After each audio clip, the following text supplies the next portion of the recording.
Chapter 11 Rag Darbari. There was a sheet of tin in front of the room on the roof. Ranganath was underneath the tin sheet and Chorboy was underneath Ranganath. Ranganath's eyes were fixed upon the sunlight on a neem tree, but his mind was lost in contemplation of our ancient culture in which, from the earliest time, hundreds of things have been lost and have only been rediscovered by the efforts of researchers. Ranganath had chosen one such lost topic of his research. Indians have invented, with British help, a science dealing with their old ways of life. Its name is Indology. Ranganath's research was connected with this science to carry out research in Indology. Indologists must first research other Indologists, and Ranganath was doing just this.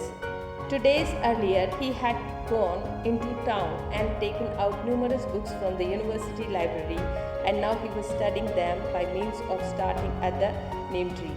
To his right was Marshall, and to his left a Cunningham. He was practically sitting on Keith. V.A. Smith had been shoved to the foot of the Chorboy, and Ray's David Stoop could be seen there, lying upside down. Percy Brown was sitting under a pillow. In this crowd, Kashi Prasad Jaiswal lay face downward in the bedclothes, and Bhandarkar was peeping rather nervously from under a sheet. The atmosphere was steeped in Indological study. So when Ranganath first heard a noise, it was only natural that he thought it was some holy man reciting the Samveda. A little while later, the came closer, and he thought that the some Hari Sen was bursting his lungs, proclaiming the victory of Emperor Samudragupta. Meanwhile, the came from alley right next to the house, and you could hear it interpolated with a few vigorous sentences on the line of "I will murder the bastard." Then Ranganath realized that this was a purely Ganja matter. He went stood at the edge of roof. As he glanced down into the alley, he saw a young girl. Her head was uncovered, her hair was dirty and disheveled, and her lips were moving constantly. But don't make the mistake of imagining that these were signs of being a city girl, or that she was followed one of the latest fashion. She was a true country lass, extremely dirty, and her lips were moving not because she was accompanying her half a dozen or so chewing gum, but because she was saying "Hailey, Hailey, Hailey" to the goats accompanying her. Half a dozen or so goats of various size were there, either gazing on peepal tree growing out of the cracks in the wall, or having gazed were looking forward another crack in wall and another peepal tree.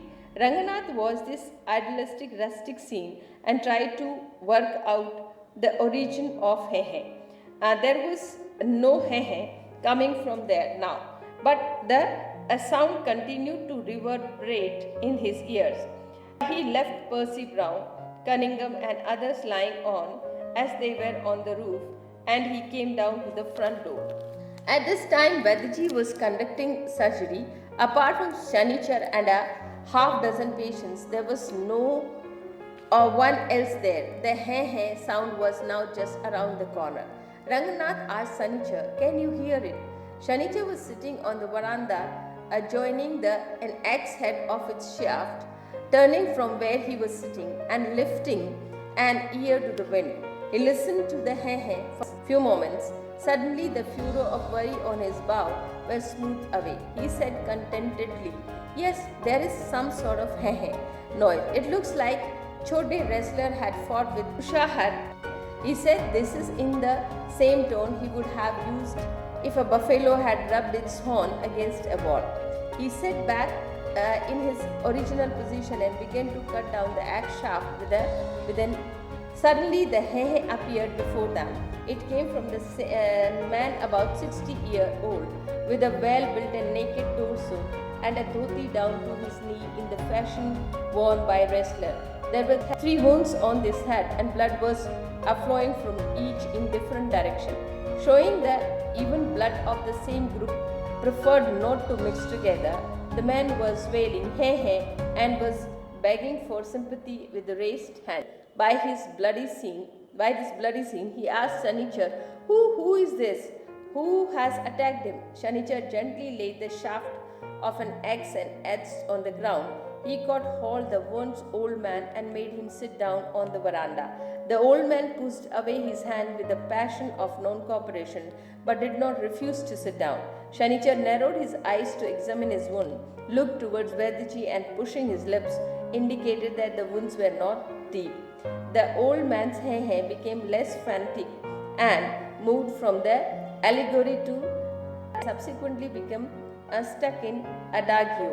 Such a progression ran opposed to that of our system of music, but its meaning was clear.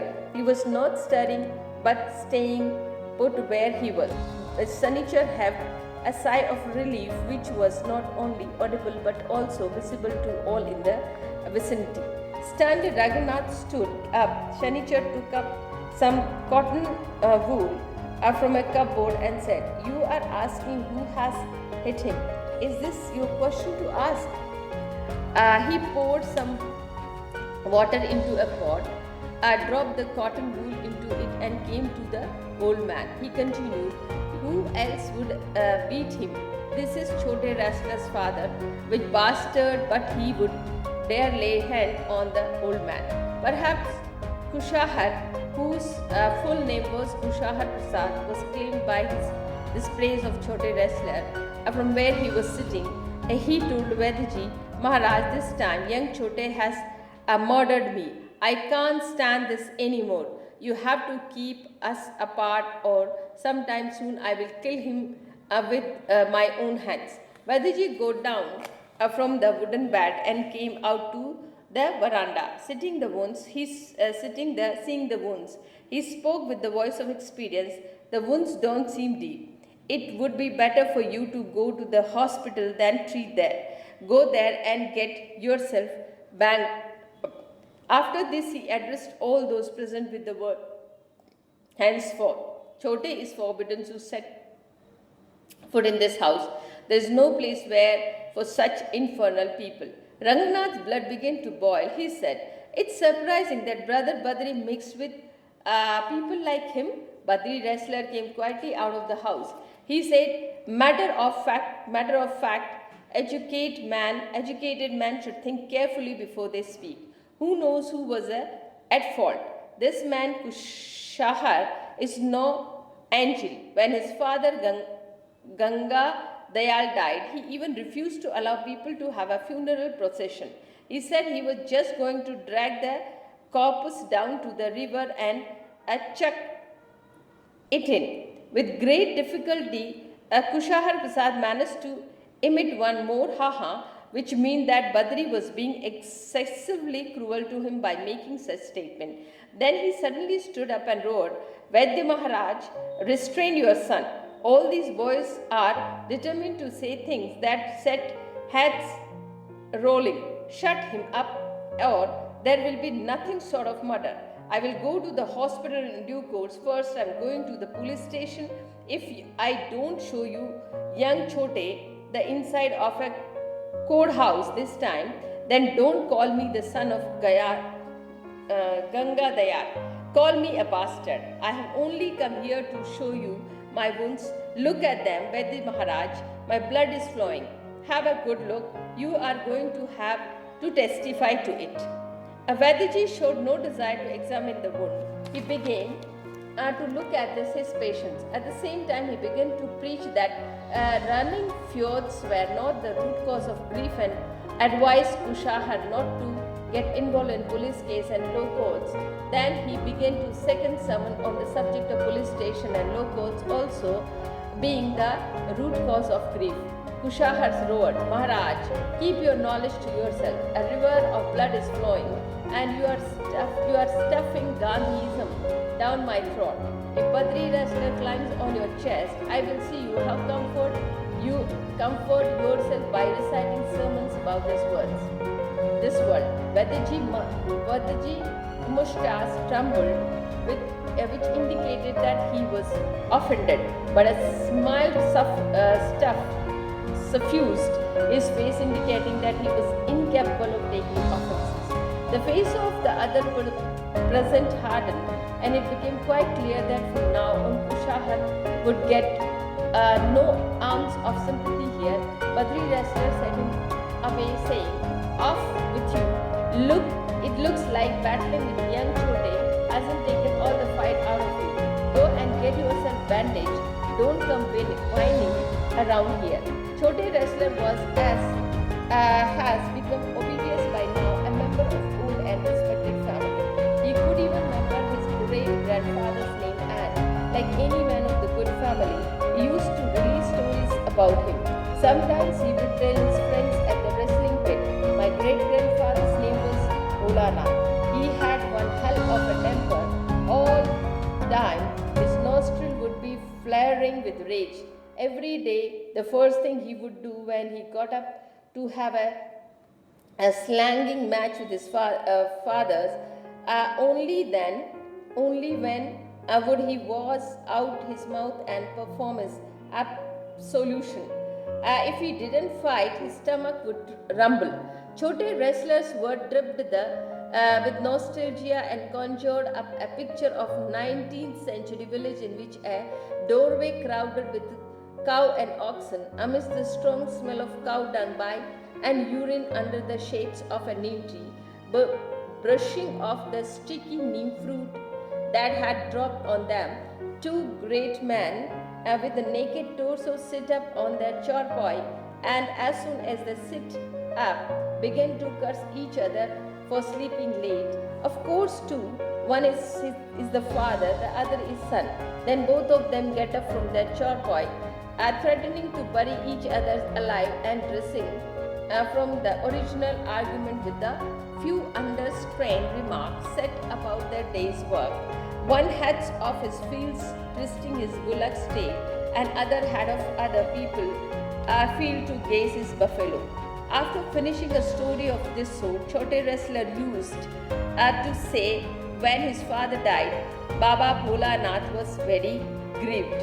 Chote wrestler didn't tell these stories to boast. They were absolutely true. His family was really like that. There had always been an extremely close relationship between father and sons. If they had to be affectionate, they were, and if they decided to wield lathi against each other, they did. They used to test one another for whatever good or bad quality their hands possessed. But Bholanath was genuinely upset for his father's death. There was a void in his life. Now that his father was no longer there, his stomach began to rumble from early morning of someone to fight with. He didn't feel even like washing out his mouth. Despite working day and night and feel like an ox, he began to complain of constant indigestion. Now his son Gangadayal come out of use. It said that son of his light of one's eye in old age. So it was that one day, the age of only 17, Gangadayal struck his father's Bholanath such a blow that his lathi, that Bholanath fell at the ground and his eyes bulging out like cowrie's shell and stars raining before them. After that, the relationship between father and son was settled for good. Bholanath took his father's place and Gangadayal took his. After a few days, his indigestion was cured as a result of constant pain in his arms, legs and backs, but his ears began to ring, perhaps from continuously hearing Gangadayal's ear-splitting chords. His ears had developed a permanent echo. Whatever the case, now Gangadayal's stomach too rumbled in the morning for a fight. Gangadayal's son Kushar Prasad was Chote wrestler's father. Kushar Prasad was serious by nature. Gangadayal's son Kushar Prasad was Chote wrestler's father. Kushar Prasad was serious by nature and also did not indulge in Gangadayal's futile course and insult. He also put an end to the tradition of fighting with one's father every morning before going to the field. Kushar Prasad had two brothers. One was Barakua and other is Chota Kua. Bada Kua and Chota Kua. Bada Kua and Chota Kua were devotees of peace and non-violence.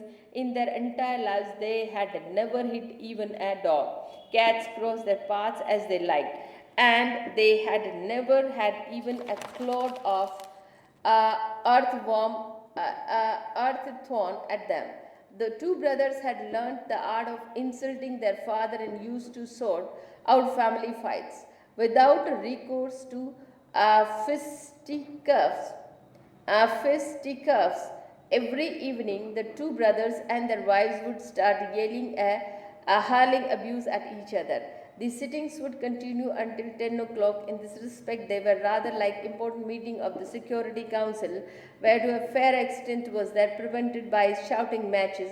From this point of view, it would be reactionary to look down on the bedlam that used to break out in Kushar Prasad's house every evening. But this neighbor's political perception were not so progressive. Therefore, in the evening, as soon as Chota Kua and Bada Kua cursed and steam rose above the barking of the village dogs, neighbors' criticism began. In chapter 11, Rag Darbari, paragraph 4, you will find that there is a reference of young girl and how this girl is being presented here. We have seen that in most often, almost in every chapter, a reference of a woman is there. And we find that the reference which are coming in Rag Darbari related to woman is almost in a negative sense, and the woman character of Rag Darbari, they are speechless. None of the character women who are speaking on their own. We find they are being talked by either Ranganath, Rupan Babu, Badri Pehlwan, or somebody else. For example, Bela's father talk about Bela. Rupan Babu, Ranganath and Badri talk about Bela. And there are many other women. The reference is coming, but this is in a very negative and abstract manner. It simply shows that the condition of women in Indian society is very non-representative and negative sense. So let's see what is there. Chapter 11, paragraph, 4 paragraph, how the reference of a young girl is coming. He went and stood at the edge of roof. As he glanced down the alley as he saw a young girl. Now the reference of young girl is there in chapter 11, Rag Darbari, English version. Her head was uncovered, her hair was dry and disheveled, and her lips were moving constantly. But don't make the mistake of imagining that these were the signs of being a city girl, or that she was following one of the latest fashion. She was a true country lass, extremely dirty. Her lips were moving, not because she was chewing gum, but because she was saying, "Heli, heli, heli," to the goats accompanying her. Half a dozen or so goats of various sizes were either gazing on a peepal tree growing out of the crack in the wall, or having gazed, were looking for another crack in wall and another peepal tree. Ranganath watched this idealistic rustic scene and tried to work out the origin of the how. There was no how coming from there now, but the sound continued to reverberate in his ears. He left Percy Brown, Cunningham, and the other lying as they were on the roof and came down to the front door. So this is a reference of a young girl we find there. Now, we are continuing the chapter 11 and rest of the part we are trying to complete. So, let me read out with the references. Chote Wrestler was, as has become obvious by now, a member of an old and respected family. He could even remember his great-grandfather's name, and like any man of the good family, used to relate stories about him. Sometimes he would tell his friends at the wrestling pet. My great grandfather's name was a Bholanath. He had one hell of the temper. All the time, his nostril would be flaring with rage. Every day, the first thing he would do when he got up was to have a slanging match with his father. Only then would he wash out his mouth and perform his ablution. If he didn't fight, his stomach would numble. Let me come to the next paragraph. Okay. After Kushar Prasad left, a man standing in the road in front of the veranda remarked, "This is what you call Kalyug. A son dares to behave like this with his father." Lifting his eyes to the sky, shaking off the neem twigs which had fallen on his head, he repeated, "Oh God, where are you? When will you descend in Kalkin avatar?" No voice came from the heaven in reply. Not even a crow cawed, no sparrow so much as shot. The face of a man remembering Kalkin Avatara fell. Shanichar said in a sharp tone while examining the shaft of his axe, "Get on with you. Go along with Kushar Prasad too. Go and stand witness. You are bound to go get a rupee and also here." Badri wrestler smiled in support of his comment. Ranganath observed that the individual who remembered Kalkin Avatara was a priest-like old man. A shanken cheek, salt and paper beard, a buttonless kurta, a Gandhi cap array on his head, and from behind which this top note stuck out like a conductor protecting his body from celestial lighting. A red sandalwood tika on his forehead, a necklace of sacred Rudraksh beads around his throat. This man did indeed follow Kushar Prasad, Shanichar said. That is Radhilal. Till this day, the greatest lawyer have never managed to shake him in cross-examination. Near Shanichar, a bystander said respectfully, "Radhilal Maharaj is favored by God. He perjures himself with such fluency that the lawyers are left gaping. Even the greatest ones go dumb before him." For a while, the praise of Radhilal continued. A discussion began between Shanichar and a bystander. Shanichar opinions was that Radhilal was very cunning and that the town lawyer were absolutely fools, and that why they couldn't shake him in cross-examination. On the other hand, the bystander was determined to put it down as a miracle, and his being the chosen one of the God, reason and faith were battling, and there is no need to tell you that faith was winning. Chote wrestler came stunning out of an alleyway. Reaching Vadaji's door, he began to look around. Then he asked, "Has he gone?" Shanichar replied, "Yes, he has gone. But wrestler, this policy is against all humanity." Chote ground his teeth. "To hell with humanity, and you two had better watch out." Shanichar stood up with the axe in his hand. He cried out, "Brother Badri, look, your calf is kicking out at me. Control it." Vadaji leaped to his feet on seeing Chote. He said to Ranganath, "It's a sin to lay one's eye on such a low character. Get him out of here." With this, he disappeared into the house. Chote wrestler entered the sitting room. The sun was shining. A large flock of parakeets was screaming and flying among the branches of the neem tree opposite. Shanichar was standing on the veranda holding the axe. Badri wrestler was standing silently in a corner, swinging a pair of Indian clubs. Ranganath was leafing through a book on Ayurvedic medicine. It seems to Chote as though a wind of revolt were blowing against him.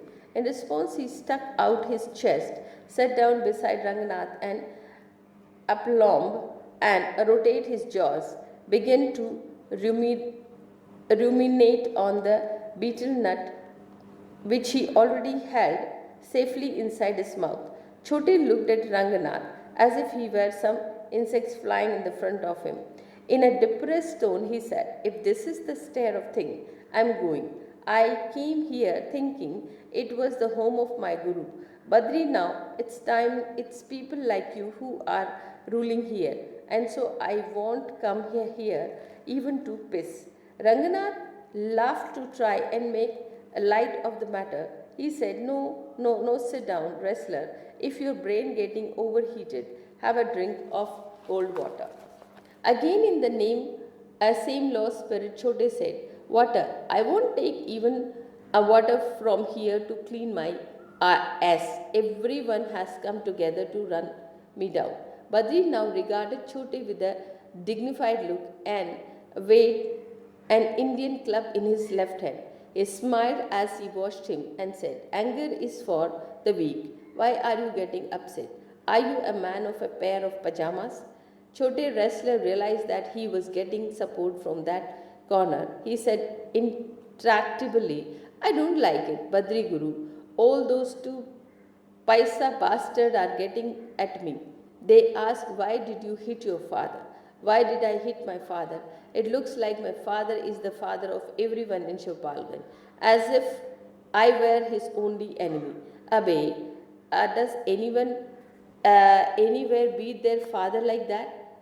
Chote wrestler became even more interactable. "Guru, if the bastard was a fatherly father, there would be no cause of complaining." For a while, all was quiet.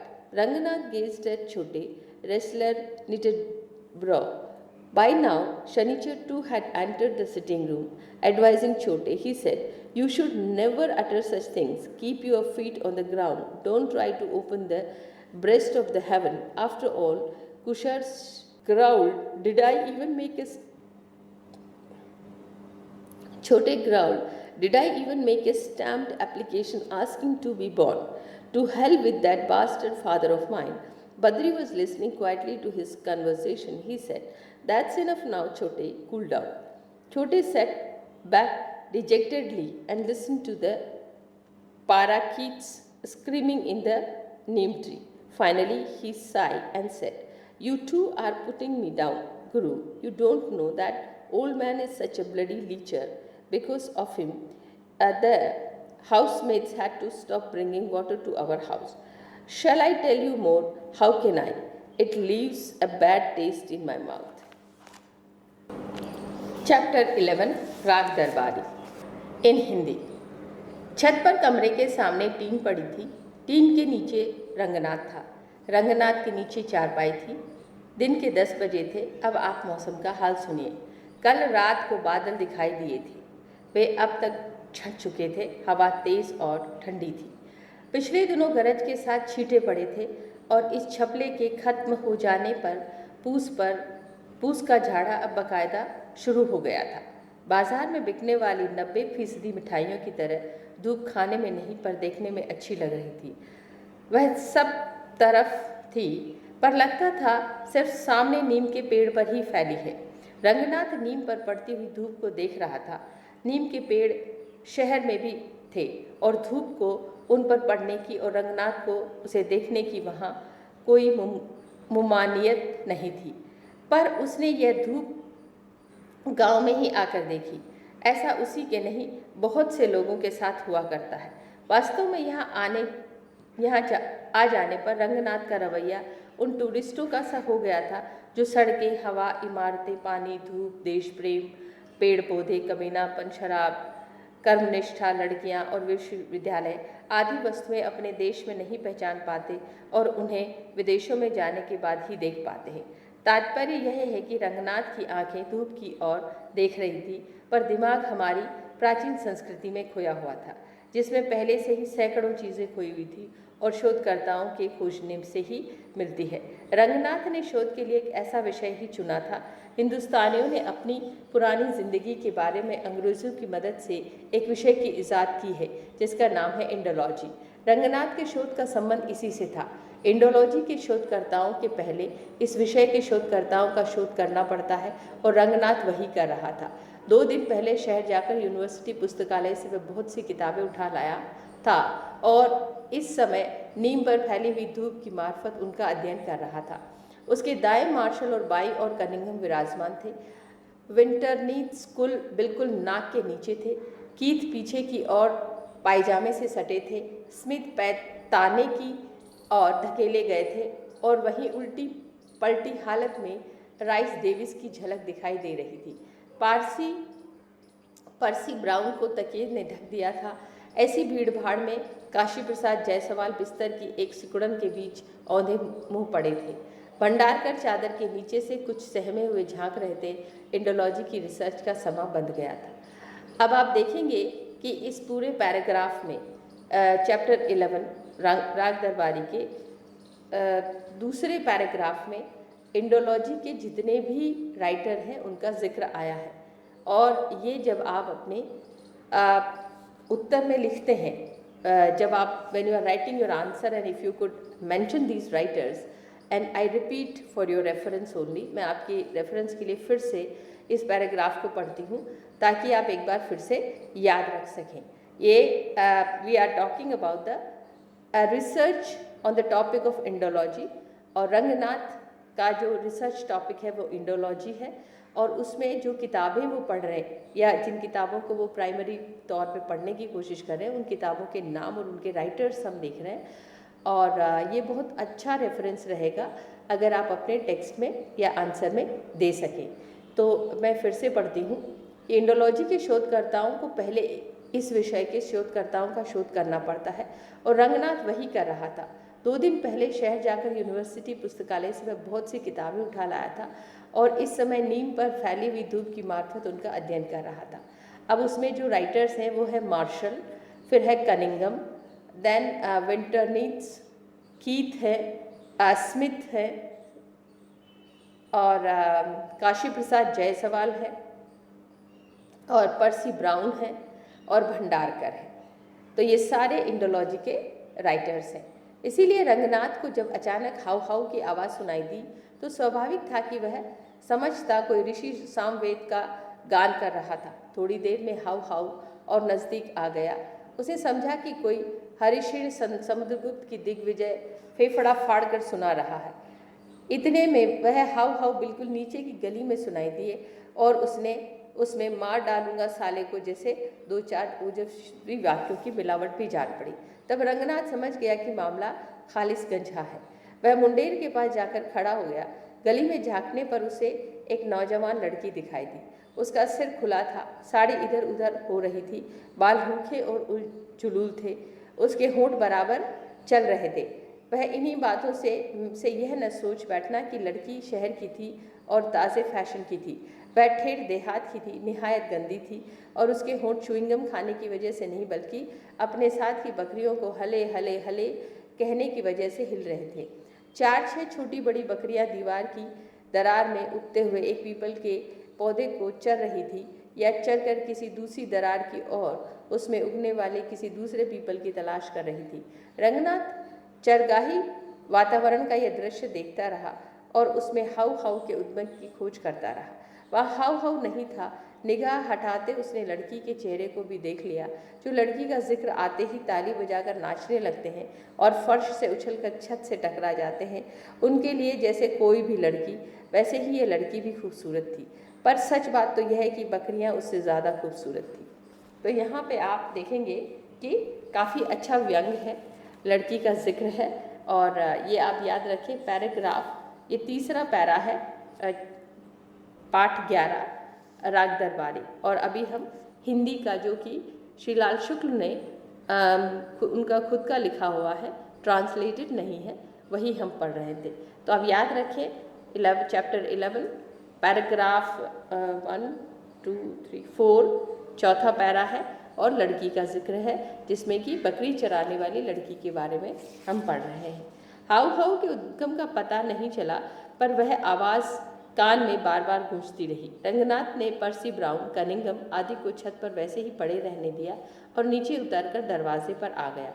इस समय वैद्य जी दवाखाने का काम कर रहे थे। 4-6 मरीजों और सनीचर को छोड़कर वहाँ और कोई नहीं था। हाउ हाउ की आवाज़ बिल्कुल नुक्कड़ पर आ गई थी। रंगनाथ ने सनीचर से पूछा, यह सुन रहे हो? सनीचर चबूतरे पर बैठा हुआ कुल्हाड़ी में बैठ जड़ रहा था। उसने अपनी जगह से घूमकर हवा की ओर कान उठाया और कुछ क्षणों तक हाउ हाउ सुनता रहा। अचानक उसके माथे से चिंता की झुर्रियाँ खत्म हो गई। उसने इत्मीनान से कहा, हाँ, कुछ हाउ हाउ जैसा सुनाई दे तो रहा है। लगता है छोटे पहलवान ने कुसहर की फिर से लड़ाई हुई है। यह बात उसने इस अंदाज में कही जैसे किसी भैंस ने दीवार में सींग रगड़ दिए हों। वह घूमकर फिर अपने प्रारंभिक आसन में बैठ गया और वसूले से कुल्हाड़ी के बैट को पतला करने लगा। अचानक हाउ हाउ सामने आ गया। वह लगभग 60 साल का एक बूढ़ा आदमी था, देह से मजबूत, नंगे बदन, पहलवानी ढंग से घुटने तक धोती बांधे हुए। उसके सिर पर 3 चोटें थीं और तीनों से अलग अलग दिशाओं में खून बह रहा था कि यह एक तरह का खून भी आपस में मिलना पसंद नहीं करता। वह जोर जोर से हाउ हाउ करता हुआ दोनों हाथ उठाकर हमदर्दी की भीख मांग रहा था। रंगनाथ खून का यह दृश्य देखकर घबरा गया। सनीचर ने उससे पूछा, ये कौन है? इन्हें किसने मारा? सनीचर ने कुल्हाड़ी का बैंत और वसूला धीरे से जमीन पर रख दिया। घायल बुजुर्ग को उसने हाथ पकड़कर चबूतरे पर बिठाया। बुजुर्ग ने असहयोग के जोश में उसका हाथ झटक दिया। वह बैठने से इनकार नहीं किया। सनीचर ने आंखें सिकोड़कर उसके घाव का मुआयना किया, फिर वैद्य जी की ओर होंठ बिदका कर इशारे से बताया कि घाव गहरे नहीं है। उधर बुजुर्ग का हाव भाव अब द्रुत लय छोड़कर विलंबित की तरह जाने लगा और बाद में बड़े ही ठस किस्म की ताल में अटक गया। ऐसी बात गायकी की पद्धति के हिसाब से उल्टी पड़ती है, पर मतलब साफ था कि वे उखड़ नहीं रहे थे बल्कि जमकर बैठ रहे थे। सनीचर ने संतोष की सांस ली, जिसे दूर दूर तक लोगों ने सुना ही नहीं, देख भी लिया। रंगनाथ हक्का बक्का खड़ा था। सनीचर ने एक अलमारी से रुई निकालते हुए कहा, तुम पूछते हो इन्हें किसने मारा? यह भी कोई पूछने की बात है?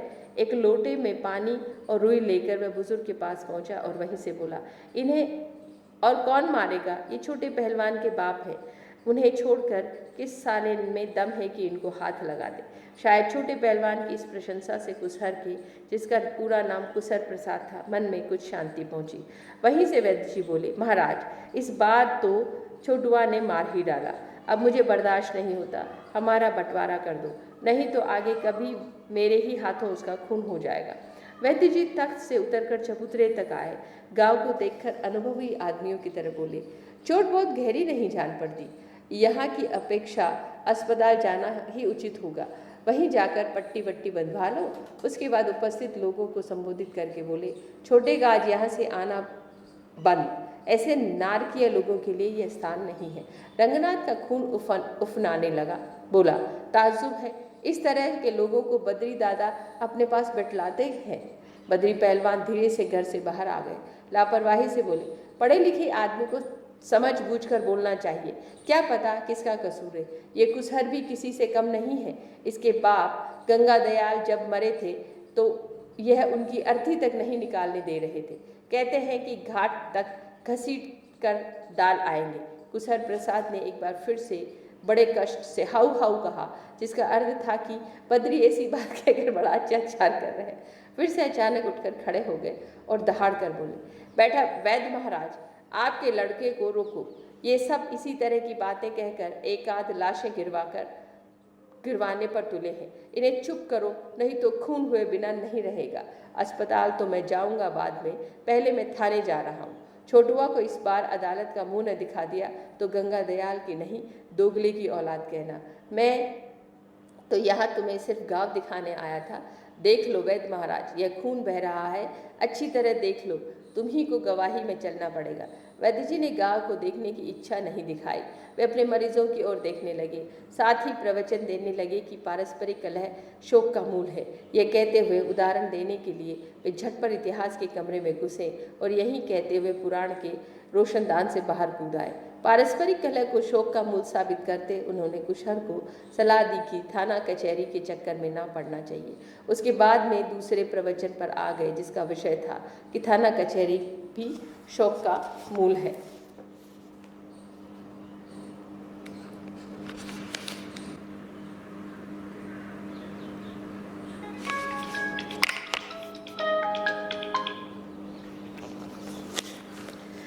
कुसर ने दहाड़ कर कहा, महाराज यह ज्ञान अपने पास रखो, यहाँ खून की नदी बह गई और तुम हम पर गांधीगिरी ठांस रहे हो। यही बद्री पहलवान तुम्हारी छाती पर चढ़ बैठे तो देखूंगा यह लोग बाँच कर कैसे अपने मन को समझाते हो। वैद्य जी की मूछें थरथराई, जिससे लगा कि वे अपमानित हुए हैं, पर उनके मुंह पर मुस्कान छिटक गई, जिससे लगा कि वे अपमानित होना नहीं जानते। उपस्थित लोगों के चेहरे खिंच गए और साफ जाहिर हो गया कि कुसर को अब यहाँ हमदर्दी की भीख नहीं मिलेगी। बद्री पहलवान ने दुत्कार कहा, जाओ जाओ, लगता है छोटुआ से लड़कर लड़ास पूरी नहीं हुई है, जाकर पट्टी वट्टी बंधवा लो, यहाँ बहुत न टिलटिलाओ। छोटे पहलवान, जैसा कि अब तक जाहिर हो चुका होगा, खानदानी आदमी थे। उन्हें अपने परदादा तक का नाम याद था और हर खानदानी आदमी की तरह वे उनके किस्से बयान किया करते थे। कभी कभी उखाड़े पर वे अपने साथियों से कहते, हमारे परदादा का नाम भोलानाथ था, उन्हें बड़ा गुस्सा आता था, नथुने हमेशा फड़का ही करते थे। रोज सवेरे उठकर वे अपने बाप के से टुर पुर करते थे, तब मुंह में पानी डालते थे। टुरपुर ना होती तो उनका पेट गड़बड़ाया करता। छोटे पहलवान की बातों से अतीत का मोह टपकता था। उनके किस्से सुनते ही 19वीं सदी के किसी गांव की तस्वीर सामने आ जाती थी, जिसमें गाय बैलों से भरे पूरे दरवाजे पर गोबर और मूत की ठोस खुशबू के बीच नीम के छांव तले जिस्म पर टपकी हुई लसलाती निमकोड़ियाँ झाड़ते हुए दो महापुरुष नंगे बदन अपनी अपनी चारपाइयों से उठ बैठते और उठते ही एक दूसरे की देर तक सोते रहने के लिए गाली देते रहते। दो में एक बाप होता था, एक बेटा। फिर दोनों एक दूसरे को जमीन में जिंदा गाड़ देने की बात करते हुए अपनी अपनी चारपाइयाँ छोड़ देते और मुख्य विषय से दूर जाकर दो चार अनर्गल बातें करते, अपने अपने काम में लग जाते। एक बैल की पूंछ उमेटता हुआ अपने खेतों की ओर चला जाता, दूसरा भैंस चराने के लिए दूसरों के खेतों की ओर चला जाता। छोटे पहलवान इसी तरह का कोई किस्सा खत्म करके बाद में कहते, अपने बाप के मर जाने पर बाबा भोलानाथ बहुत दुखी हुए। छोटे पहलवान से ये बातें शेखी बगाड़ने के लिए नहीं करते थे, ये बिल्कुल सच थी। उनका खानदान ही ऐसा था। उनके यहाँ बाप बेटे में हमेशा से बड़ा घनिष्ठ संबंध चला आ रहा था। प्रेम करना होता तो एक दूसरे से प्रेम करते, लाठी चलाना होता तो एक दूसरे पर लाठी चलाते। जो भी अच्छा गुण बुरा गुण उनके हाथ में था, उनकी आजमाइश एक दूसरे पर ही किया करते थे। बाबा भोलानाथ अपने बाप के मर जाने पर सचमुच ही दुखी हुए। उनके जीवन में एक रीतापन आ गया। उनके न रहने पर सवेरे से ही किसी से झगड़ा करने के लिए उनका पेट गड़गड़ाने लगता, मुंह में पानी डालने का मन न करता। दिन रात खेतों पर बैलों की तरह चुस्त रहने पर भी उन्हें अपच की शिकायत रहती। अब उनके लड़के गंगा दयाल उनके काम आए। कहा भी है, लड़का बुढ़ापे में आँख की ज्योति होता है। तो गंगा दयाल ने एक दिन 17 साल की उम्र में ही अपने बाप भोलानाथ को इतनी जोर से लाठी मारी कि वहीं ज़मीन पर गिर गए। उनकी आंखें कौड़ी जैसी निकल गईं और उनकी आंखों के सामने ज्योति की वर्षा होने लगी। उसके बाद बाप बेटे के संबंध हमेशा के लिए सुस्थिर हो गए। भोलानाथ अपने बाप की जगह आ गए और उनकी जगह गंगा दयाल ने ले ली। कुछ दिनों बाद हाथ पांव पीठ में दर्द रहने के कारण उनका अपच तो ठीक हो गया, पर उनके कानों में बराबर साए सी होने लगी। शायद कान के पर्दे की फाड़ने वाली गंगा दयाल की लाठियाँ सुनते सुनते उनके कानों में एक स्थायी अनुगुंज बस गई थी। जो भी हो, अब सवेरे सवेरे घर में टुर पुर करने के लिए गंगा दयाल का पेट गड़बड़ाने लगा। गंगा दयाल के लड़के कुसर प्रसाद छोटू पहलवान के बाप थे। कुसर प्रसाद स्वभाव से गंभीर थे, इसीलिए वे गंगा दयाल से व्यर्थ गाली गलौच नहीं करते थे। उन्होंने रोज़ सवेरे खेतों पर जाने से पहले अपने बाप से झगड़ा करने की परंपरा भी खत्म कर दी। उनकी जगह उन्होंने मासिक रूप से युद्ध करने का चलन चलाया। बचपन से ही गंगा दयाल को फूहड़ गालियाँ देने में ऐसी दक्षता प्राप्त हो गई थी कि नौजवान कंछे उनके पास शाम को आकर बैठने लगते थे। वे उनकी मौलिक गालियों को सुनते और बाद में उन्हें अपनी बचा बनाकर प्रचारित करते।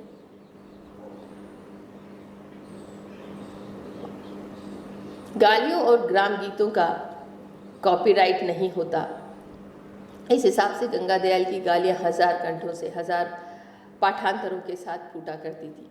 पर कुसर प्रसाद अपने बाप की तरह इस प्रतिभा में ज़्यादा प्रभावित नहीं हुए। चुपचाप उनकी गालियाँ सुनते रहे और महीने में 1-2 बार 4 लाठियाँ झाड़कर फिर अपने काम में लग जाते।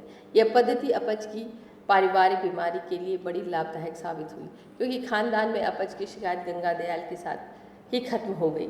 कुशल प्रसाद के 2 भाई थे, एक बड़कऊ और एक छोटकऊ। बड़कऊ और छोटकऊ शांतिप्रिय और निरस्त्रीकरण के उपासक थे। उम्र भर उन्होंने कभी कुत्ते पर लाठी नहीं उठाई। बिल्लियाँ स्वच्छंदतापूर्वक उनका रास्ता काट जाती थी, पर उन्होंने कभी उन्हें ढेला तक नहीं मारा। उन्होंने अपने बाप से गाली देने की कला सीख ली थी और उनके सारे रोज शाम को सभी पारिवारिक झगड़ों को बिना किसी मारपीट के सुलझाया करते थे। रोज शाम को दोनों भाइयों और उनकी औरतों में कांव शुरू होता और बैठक रात के 10 बजे तक चलती। इस प्रकार से इन बैठकों का महत्व सुरक्षा समिति की बैठकों का सा था, जहां लोग कांव करके युद्ध की स्थिति को काफ़ी हद तक टालने में मदद करते थे। इस दृष्टि से रोज शाम को कुशल प्रसाद के खानदान में उठने वाले को हराम को गिरी निगाह से देखना प्रतिक्रियावाद की निशानी होगी, पर पास पड़ोस वालों का राजनीतिक बोध इतना विकसित न था। अतः जैसे ही शाम को छोटकऊ और बड़कऊ की गालियां का वह हाहाकार गली के कुत्तों की भूख भांक के ऊपर उठकर शिवपालगंज के आसमान में बछिया सी चुभोने लगते, पड़ोसियों की आलोचनाएं शुरू हो जाती। अब यह कुकरहाव आधी रात तक चलेगा। किसी एक दिन फटा जूता लेकर इन पर पिल पड़ जाए तभी काम बनेगा। कुकरहाव गंजा बोली का शब्द है। कुत्ते आपस में लड़ते हैं और एक दूसरे को बढ़ावा देने के लिए शोर मचाते हैं, उसी को कुकरहाव कहते हैं। शब्द शास्त्र के इस पेच को देखते हुए छोटकऊ और बड़कऊ के वार्तालाप को कुकरहाव कहना गलत होगा।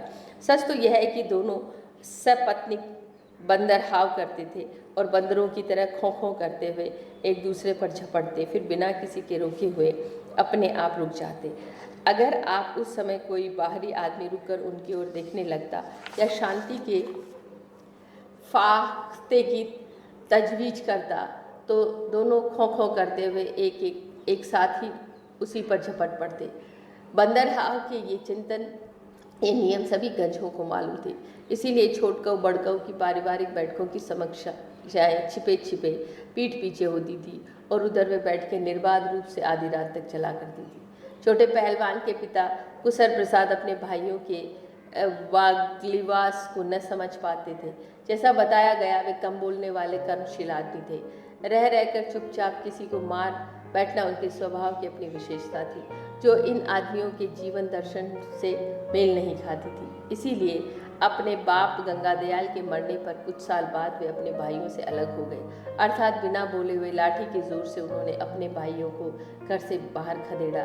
उन्हें एक बाग में झोपड़ी डालकर वानप्रस्थ आश्रम में रहने के लिए धकेल दिया और खुद अपने नौजवान लड़के के साथ अपने पैतृक घर में पूरी पैतृक परंपराओं के साथ गृहस्थी चलाने लगे। महीने में एक बार अपने बाप पर लाठी उठाते कुशल प्रसाद के हाथों का कुछ ऐसी आदत पड़ गई कि गंगा दयाल के मर जाने पर भी उनके हाथ महीने में 2 बार लाठी उठाई और छोटे की कमर पर तिरछी करके जड़ दी। छोटे अभी पहलवान नहीं बने थे और उनके गांव के पास रेलवे लाइन थी। उसके किनारे तार के खंभे थे। खंभों में वह सफ़ेद इंसुलेटर लगे थे। उनके तोड़ते केवल अभ्यास की बदौलत छोटे के ढेले का निशाना छोटी उम्र में ही अचूक हो गया था। जिस दिन कुशल प्रसाद ने छोटे की कमर पर लाठी मारी, उसी दिन छोटे ने खंभे से सभी इंसुलेटर रेलवे के द्वारा दिए गए पत्थरों से तोड़कर रेलवे लाइन के ही किनारे बिछा दिए। लाठी खाकर वे रेलवे लाइन की दिशा में 20 कदम आगे भागे और वहीं उन्होंने अपने बाप की खोपड़ी को इंसुलेटर समझकर ढेला फेंका। बस उसी दिन से बाप बेटे के पारिवारिक का सनातन धर्म प्रतिष्ठित हो गया। फिर तो लगभग हर महीने कुशल की देह पर गांव का एक छोटा सा निशान स्थायी ढंग से दिखने लगा और कुछ वर्षों के बाद वे अपने इलाके के राणा सांगा बन गए। राणा सांगा का एक कहावत फेमस है कि उनके शरीर पे 80 घाव थे और राजस्थान के चित्तौड़ जिले से, चित्तौड़गढ़ से वो बहुत बड़े योद्धा थे राणा सांगा। तो उनको इसीलिए जाना जाता है कि उनके शरीर पे 80 घाव थे, 80 वुंड्स। कुसर प्रसाद के चले जाने पर एक आदमी ने चबूतरे के नीचे खड़े खड़े कहा, इसी को कल जुग कहते हैं। बाप के साथ बेटा ऐसा सलूक कर रहा है। आसमान की ओर आंखें उठाकर सिर पर फैली हुई नीम की टहनियों से झांकते हुए फिर कहा, कहाँ हो प्रभु, कब लोगे कलंकी अवतार? जवाब में आकाशवाणी नहीं हुई, एक कौवा तक नहीं बोला, किसी अबाबिल ने बीट तक नहीं की। कलंकी अवतार की याद करने वाले का चेहरा गिर गया, पर सनीचर ने कुल्हाड़ी के बैट को परखते हुए तीखी आवाज में कहा, जाओ तुम भी कुसर के साथ चले जाओ, गवाही के में जाकर खड़े हो जाना, रुपया धेली वहाँ फिर भी मिल जाएगी। बद्री पहलवान ने मुस्कुराकर इस बात का समर्थन किया। रंगनाथ ने देखा, कलंकी अवतार की याद करने वाला व्यक्ति एक पुरोहित नुमा बुड्ढा है, चिपके हुए गाल, खिचड़ी दाढ़ी, बिना बटन का कुर्ता, सिर पर अस्त व्यस्त गांधी टोपी, जिसके पीछे चुटिया निकली आसमानी बिजली गिरने से शरीर की रक्षा करती थी। माथे पर लाल चंदन का टीका, गले में रुद्राक्ष की माला। वह आदमी सचमुच ही कुसर प्रसाद के पीछे चला गया। सनीचर ने कहा, यही राधेलाल है। आज तक इन्हें बड़े से बड़ा वकील भी जिरह करके नहीं उखाड़ पाया। सनीचर के पास एक तमाशबीन खड़ा था। उसने श्रद्धा से कहा, राधेलाल महाराज को किसी देवता का इष्ट है। झूठी गवाही सटासट देते चले जाते हैं, वकील टुकुर टुकुर देखते रह जाते हैं, बड़ों बड़ों की बोलती बंद हो जाती। कुछ देर राधेलाल की प्रशंसा होती रही। सनीचर और तमाशबीन में लगभग एक बहस सी हो गई। सनीचर की राय थी कि राधेलाल बड़ा काइया और शहर के वकीलों बड़े भूंड हुए, तभी वे उसे जिरह में नहीं उखाड़ पाते। उधर तमाशबीन इन्हें इसे चमत्कार और देवता के इष्ट के रूप में मानने पर तुला था। तर्क और आस्था की लड़ाई हो रही थी और कहने की जरूरत नहीं थी कि आस्था तर्क को दबाए जा रही थी। उसी समय छोटे पहलवान बगल की एक गली में से अकड़ते हुए निकले। वैद्य जी के दरवाजे आकर उन्होंने इधर उधर ताक झांकी, फिर पूछा, चले गए? सनीचर ने कहा, हाँ गए, पर पहलवान यह पॉलिसी इंसानियत के खिलाफ है। छोटे ने दांत पीस कर कहा, इंसानियत की तो ऐसी की तैसी, और तुम्हें क्या करूं? सनीचर कुल्हाड़ी हाथ में लेकर खड़े हो गए। पुकार कर बोले, बद्री भैया देखो, तुम्हारा बछड़ा मुझ पर दुलत्ती झाड़ रहा है, संभालो। वैद्य जी छोटे को देखकर उठ खड़े हुए। रंगनाथ से बोले, ऐसे नीच का मुंह देखना पाप है, इसे यहाँ से भगा दो। कहकर वे घर के अंदर चले गए। उधर छोटे पहलवान बैठक के अंदर आ गए। धूप फैली हुई थी। सामने नीम के पेड़ पर बहुत से तोते टेंटे करते हुए उड़ रहे थे। चबूतरे पर सनीचर कुल्हाड़ी लिए खड़ा था। बद्री पहलवान एक कोले में चुपचाप खड़े मुगदर की जोड़ी तोड़ रहे थे। रंगनाथ बैठक की किसी किताब के पन्ने पलट रहा था।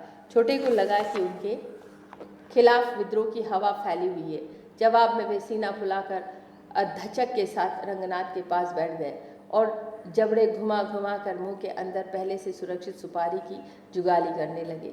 छोटे ने रंगनाथ को यूं देखा जैसे उनकी निगाह में के सामने कोई भुनका उड़ आया हो। उखड़ी हुई आवाज से जवाब दिया, यह बात है तो मैं जाता हूँ। मैं तो बद्री गुरु का घर समझ कर आता हूँ। अब तुम ही लोगों की हुकूमत है तो यहाँ पेशाब करने भी नहीं आऊँगा। रंगनाथ ने हंसकर बात को हल्का करना चाहा। नहीं नहीं, बैठो पहलवान, दिमाग गर्म हो रहा हो तो एक लोटा ठंडा पानी पी लो। फिर उसी तरह उखड़ी आवाज़ में छोटे ने कहा, पानी? मैं यहाँ टट्टी तक के लिए नहीं पानी लूँगा। सब लोग मिलकर चले हमको लुल्हाने। बद्री ने अब छोटे की ओर बड़प्पन की निगाह से देखा और एक मुगदर को बाएं हाथ से तोला। देखते देखते मुस्कुराए, बोले, गुस्सा तो कमज़ोर का काम है, तुम क्यों ऐंठ रहे हो? आदमी हो कि पायजामा? छोटे पहलवान समझ गए कि उस कोने में उन्हें सहारा मिल गया है। अकड़ दिखाते हुए बोले, मुझे अच्छा नहीं लगता बद्री गुरु, सभी दमड़ी जैसी जान लिए हुए हैं और मुझे लुहलुहाते घूम रहे हैं। कहते हैं बाप को क्यों मारा? लगता है गुसर प्रसाद शिवपालगंज में सबके बाप ही लगते हैं, जैसे मैं ही उनका एक दुश्मन हूँ।